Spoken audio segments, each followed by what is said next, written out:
Sometimes forget what we got, who we are, man, and who we are not. I think we got a chance to make it right.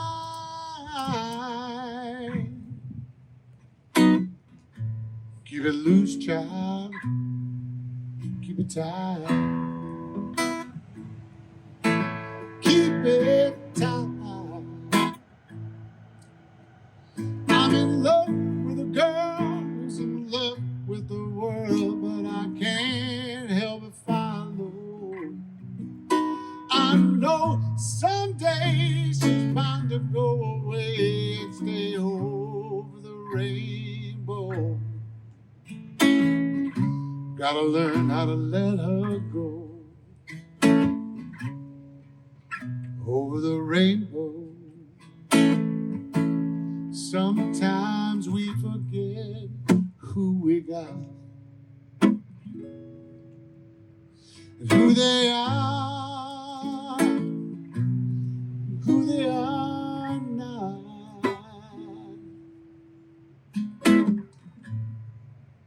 So much more to love than black and white.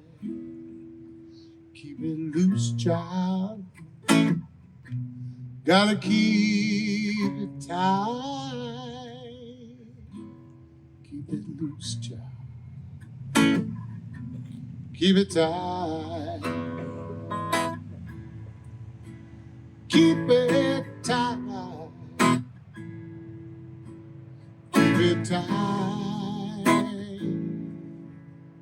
Keep it tight.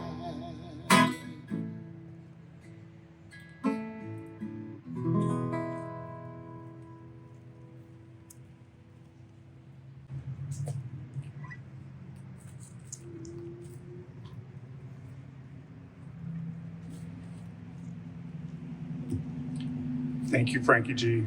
Always beautiful. My name is Mats Wallen. I am the Chief Development Officer with Hospice East Bay. I've been with them for almost 7.5, 8 years, and I'm one of the lucky ones. I truly love my job. We are here to gather to honor, remember departed loved ones, and or honor a special individual. I just want to share a little bit of highlights of who we are. Hospice East Bay is an organization that we serve about 1,500 patients a year. And currently we have served 165 patients just here in Contra Costa in 2023. We also have a community-based palliative care program, which is wonderful, and we are serving 115 patients currently. Hospice East Bay has been around since 1977. We were one of the first hospices coming out. The first hospice in America was 1974, and it was all run by volunteers. It was all volunteer. There was no Medicare benefits at the time. It was just volunteer run, and we were passionate, and we continue to be passionate. We've grown our service territory now to include all of Contra Costa County, parts of Alameda County, and parts of Solano County. I think what I'm really excited about, I'm really proud, is some of the unique programs and services that I think really differentiates us from other hospices. One, we have music therapists. As you can see, music is a big part of who we are, but trained music therapists who are certified have a therapeutic effect on our families. It's not just bringing a smile or a memory, but actually it can deal with pain management and other symptoms. Another program I'm very proud of is our veteran-centered care program. We have a full-time social worker that is singularly focused on providing veteran-centered care. Veterans are unique. They have issues that if you're not a veteran, and I'm not, that a lot of us don't understand, depending on where their service was, if they fought in combat, all those things impact them. And we have an incredible social worker who's a veteran herself, who comes in and not only supports the families when they're addressing the medical issues with hospice, but also making sure that they have accessed all the benefits and support services that are available, whether it's through the VA or for the government, because we know a lot of our veterans sometimes choose where they don't want to ask for help. And here's a time we need to make sure that they have that. Another program we have is our bereavement services that plays a huge role in our organization. We provide grief counseling not just to those we serve, but to anyone who is dealing with a loss. We think this is really important, and we have now come back to doing both real person, in-person, and virtual, because we actually saw, it was one of those interesting things the pandemic showed us, that people can appreciate grief support through virtual services. So that's been a great thing.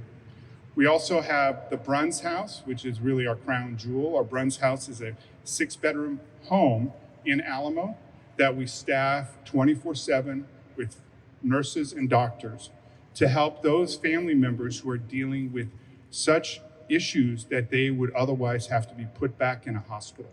And we really try to avoid that with our families because they really don't want that. Nobody wants to be in a hospital and die in a hospital. And then we have 6 thrift stores. Hopefully you had a chance to go look at them. They're kind of fun. They're unusually curated. We really do a nice job, and it plays a significant role in making a difference in the support we have. I had my own, I had my first hospice experience with HEB was 1996 when a neighbor of mine had the services, and I didn't really understand what it was. All I knew was that the nurses would come, and then I would get to go over and hang out and chat with Harry. It was just a beautiful time, and I didn't really understand what was happening, except that I knew that I had these special times. Well, this year I had my own personal experience. My stepfather passed away at 92, and it was really amazing because it allowed us as a family unit, we are a blended family, so my stepbrother, stepsister, my sister, and I, we all stepped up, and we grew much closer during that time, and I'm very grateful. My mom initially was very concerned and didn't know if she could take care of my dad, her stepdaughter, but hospice and us made sure, because she kept saying, oh, we should go to a hospice house. And I kept trying to be very gentle with my mom, because sometimes mothers know everything, that, you really want to do that. Is that really the right time? And we were always ready, but it really never needed it. And I will tell you the best memory I have, and I know it sounds a little funny and trite, but he had a little bit of dementia, and his favorite thing was to play solitaire. And during the last 5 weeks, we taught him that you don't have to do 3 cards. You can pull 1 card and play solitaire too. And that is a memory I will cherish, because that was an opportunity that was given to me by hospice. And what was really nice is for my mom, it was the social workers. They played a huge role and made a real difference. And it was just really pretty amazing to watch it from that side. So this can never really be possible without our support from our special donors. I'd like to share that our sustaining light donors is Rudney Associates, American Asphalt, and Patricia Ellsworth. And the bright light donors are Linda Papenfus. And I really want to do a very big special thanks to John Muir Hospital. They're always so good, and they're always helping us. Also, Cindy Shavira, Frankie G over here playing, Ken Carlson, our supervisor, who will speak, and then our National Charity League volunteers who make a real difference to us, and we're very grateful. I'd now like to ask Cindy to come up and say a few words.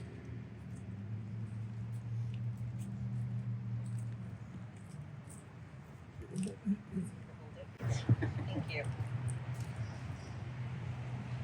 Hello, everyone. I'm Cindy Shavira. I'm a new vice president at John Muir Health. I want to welcome all of you and thank you for joining us at the 37th annual Tree of Light celebration on behalf of Hospice of East Bay. I'm honored to be here tonight representing John Muir Health for this incredibly meaningful event. Each of you has chosen to join us tonight for different reasons. Some of you are here as employees of the Hospice of East Bay. Some of you from John Muir Health may be here to remember the lives of patients you've lost. And some of you are here because you have lost a loved one, and John Muir Health and/or the Hospice of East Bay have been part of your lost journey. No matter the reason you've joined us, we are joined in community to remember those we have lost. The one thing that death cannot take from us is our memories. Delivering high-quality palliative and/or end-of-life care is something that every member of this team takes incredible pride and purpose in. I could tell you countless stories through the eyes of their patients and their families. Since 1977, Hospice of East Bay has been serving the community and providing compassionate care to terminally ill patients by offering emotional, spiritual, and grief support to their families. The first ceremony was held in Danville, and the concept spread to the other communities we serve.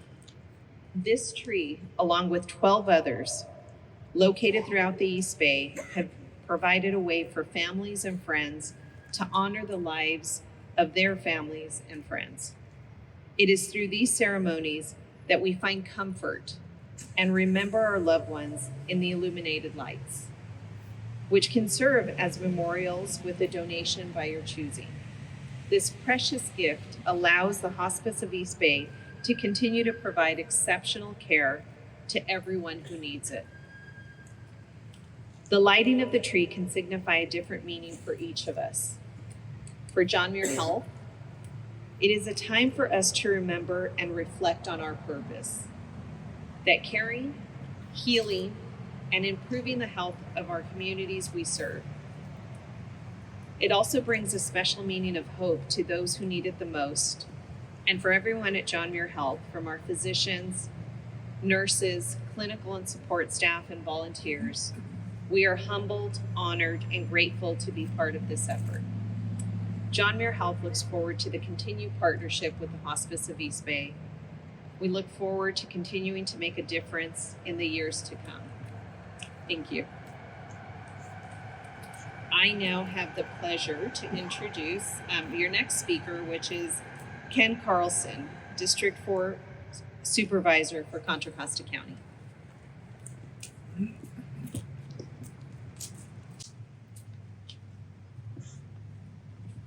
Good evening. I hope I'm not here because I'm a politician or an elected leader. I actually have a connection that goes back to Hospice of the East Bay, to the early creation of Hospice of the East Bay. My mother was a hospice nurse for Hospice of the East Bay in the early to mid 80s. So the work of Hospice of the East Bay came to me at an early age. And she had this, we're going to talk about moms. She had this bad habit of including her kids. She was so involved and so loving of the work she was doing that she would drag her kids along to support the family. It's awkward as a 14, 15, 16-year-old to find yourselves in those circumstances, but it really taught me and set me on a path in life of public service. And then, of course, she was struck down by a stroke and was receiving hospice care. So for me, it was an easy transition. First person we're going to call, we're going to reach out to hospice. We've got to get a hold of hospice because we know exactly what they can do, what they will do, and how they will support us as a family. And reflecting back on her early days with hospice, this was a transitional time in the medical world. The thought of dying at home, surrounded by your family, in a comfortable environment, as opposed to a sterile hospital environment, was somewhat unique in those early days. It was kind of mind-bending for many. But then we received tremendous support and care as my mother passed. And then just about a year ago, my father was struck down. And again, first people we reach out to are our friends at hospice. So I am just so connected to hospice that I am here, and I go to as many of these tree linings to remember not only my family, but all of yours, your friends, those that these lights represent. So we keep them in our hearts, we remember them, and we reflect on the memories. So I just share with you that I have such a strong connection to Hospice of the East Bay and the hard work they do and the challenges you face. It takes a unique individual to face death each and every day, in a sense. So Thank you for being here, and thank you to Hospice of the East Bay for the hard work that you do to bring care, comfort, and support to all of us. And with that, I'm going to introduce Frankie G again.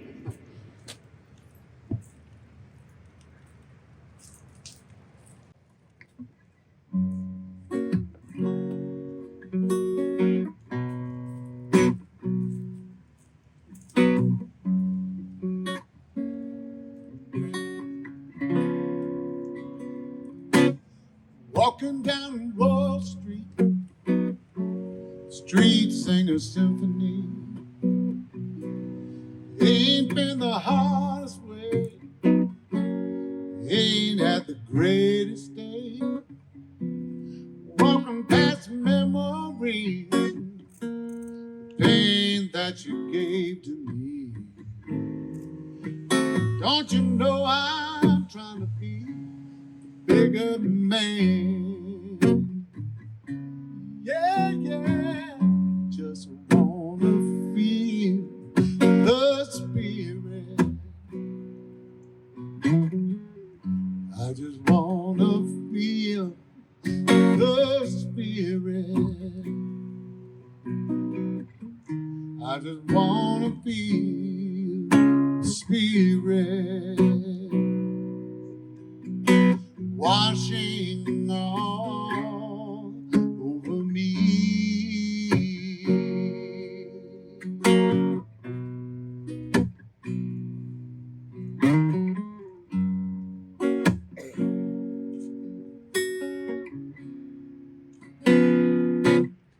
Me and Madame Laveau see some people come and go. Seen a couple storm clouds pass. Seen a couple spells been cast. People tripping down cobblestone. Marching bands and trombone. Everybody's out here waiting on the second line. I feel fine, just wanna feel the spirit. I just wanna feel the spirit. I just wanna feel the spirit washing all over me. Storm clouds pass on with rain, singing songs of praise. Lord, I've got a heart that was born to be broken down, wild and free. Yeah, yeah, yeah. Johnny came in from the rain, found $1 to his name, just an old guitar case and bruises on his pretty face. He was walking down the railroad track. He ain't never coming back. Said, Mama, I don't know if I'm ever gonna see you again. Until then, just wanna feel the spirit. I just wanna feel spirit. I just wanna feel spirit washing all over me.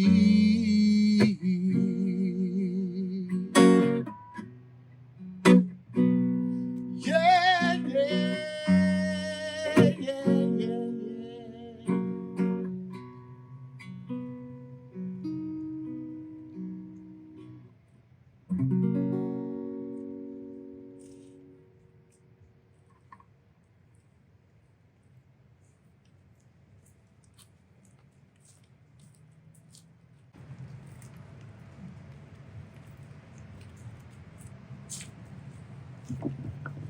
Good evening. I'm Vicki Reed, and I'm one of the receptionists at Hospice of the East Bay, and I've had the honor to work for the organization for 15 years.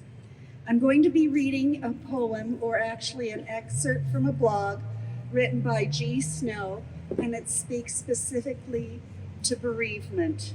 And it is very physical when you listen to it, and it's beautifully written. As for grief, you will find it comes in waves. When the ship is first wrecked, you're drowning with wreckage all around you. Everything is floating all around you, and it reminds you of the beauty and the magnificence of the ship that was and is no more. And all you can do is float. You find some piece of wreckage and you hang on to it for a while. Maybe it's a physical thing. Maybe it's a happy memory or a photograph. Maybe it's a person who is also floating. For a while, all you can do is float and stay alive. In the beginning, the waves are 100 feet tall and crash over you without mercy. They come 10 seconds apart and don't even give you the time to catch your breath. When they come, they still crash all over you and wipe you out. But in between, you can breathe and you can function. You never know what's going to trigger the grief. It might be a song, a picture, a street intersection, or the smell of a cup of coffee. It can be just about anything there is. The waves come crashing, but in between the waves, there is life. Somehow down the line, it's different for everybody. And you find that the waves are only 80 feet tall or 50 feet tall. And while they still come, they come further apart. You can see them coming, an anniversary, a birthday, Christmas, or landing at O'Hare Airport. You can see it coming for the most part and prepare yourself. And when it washes over you, you know that somehow again, you will come out on the other side, soaking wet, sputtering, but still hanging on to some tiny piece of the wreckage, but you will come out. The waves never stop coming, and somehow you don't really want them to, but you learn that you will survive them, and other waves will come, and you will survive them too.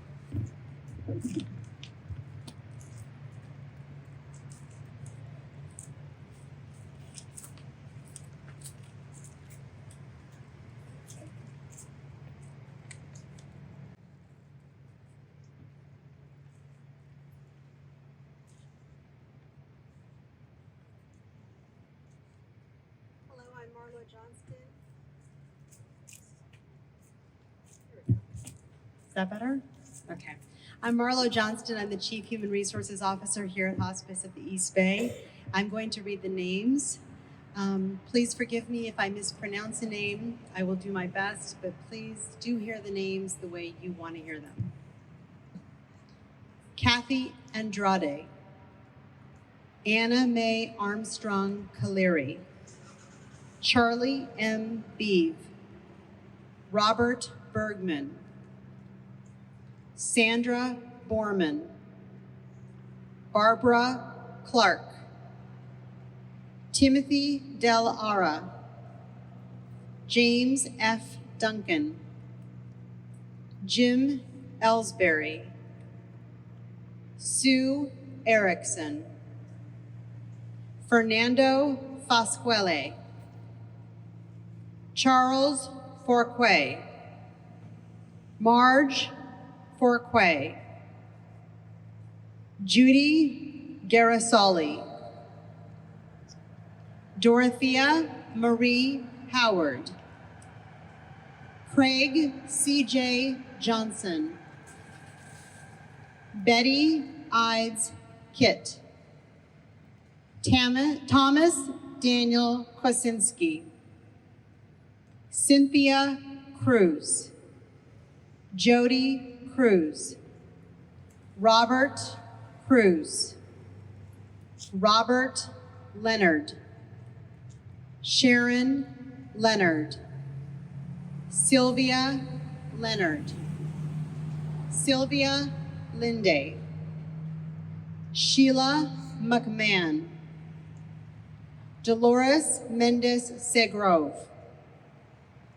Janet Midori Nagafuji, Ashley Nichols, Leon Nielsen, William E. Nunes, Benito Orsini, Al Pais, Lois Poppenfuss, Wesley Poppenfuss, Patrick Douglas Powell, Carol Ramirez Schroeder, Joe Ramirez, Ernest Rogers, Miguel Rodriguez, Zena Russell, Dr. Robert Sandberg, Betty Searcy, Henry Segrove, Bill Sloan, Bill Sweet, Brian Sweet, Cheryl Sweet, Howard Sweet, Robert Sweet, Edgar Villacorta, Minnie Vines, Ann Welty, Patricia Winder Sable, Larry D. Zeidler. Thank you.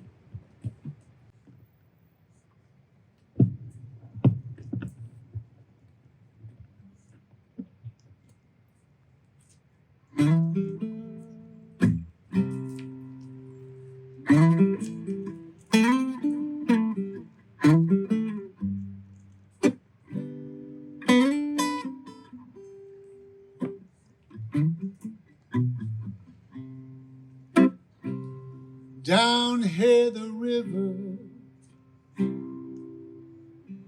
meets the sea.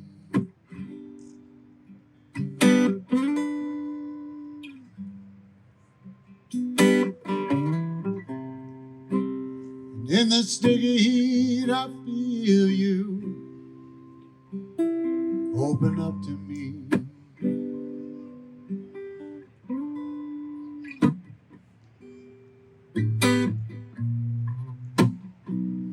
Love blows in out of nowhere, babe, just like a hurricane. Feels like rain.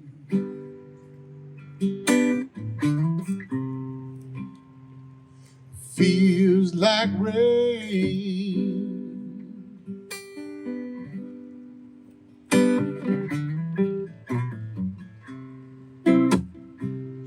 Underneath the stars, right next to you.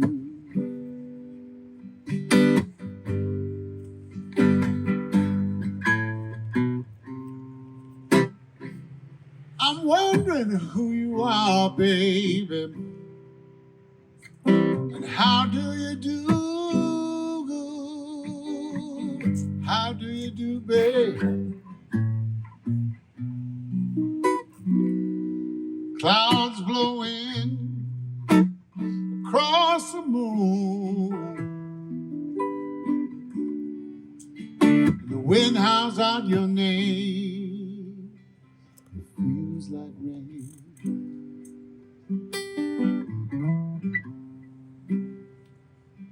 It feels like rain.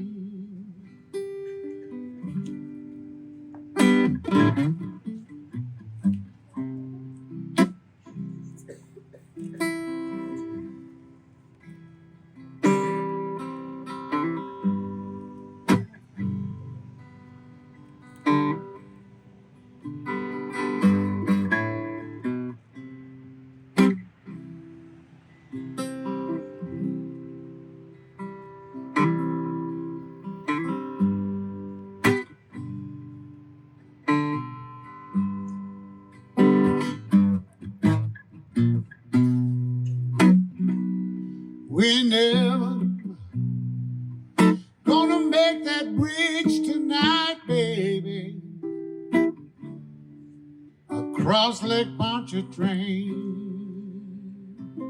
feels like rain.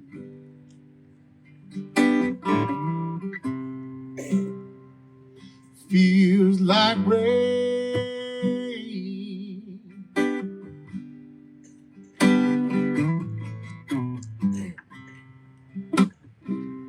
Batten down the hatches, baby, and wear your heart on your sleeve.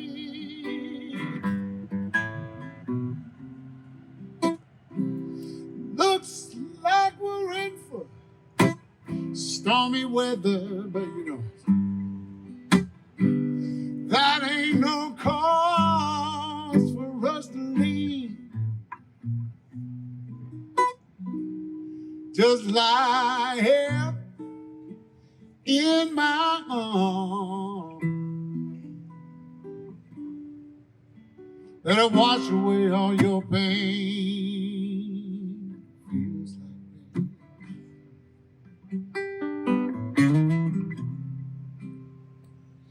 Feels like rain.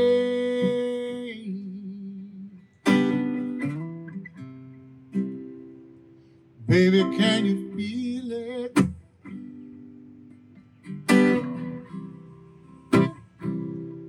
Feels like rain.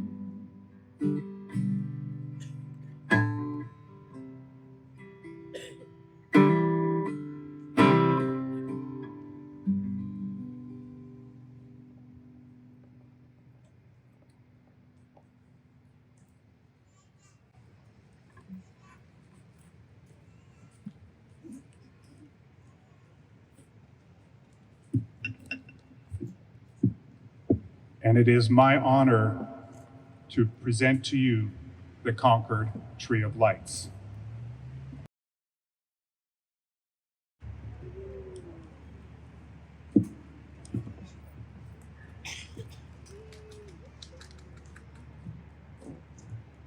As we close this ceremony, I'd like to give you guys a little bit of thought.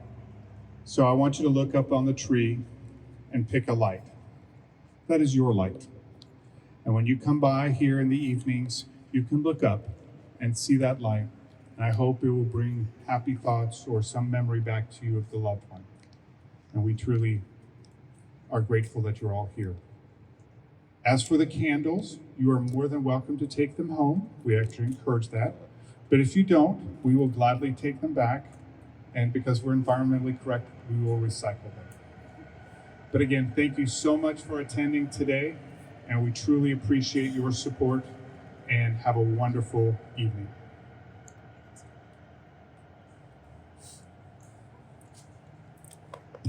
Oh, and I forgot to mention, the NCL did bring cookies. So if you'd like a cookie, go get them. The table back there. Anyways, thank you very much.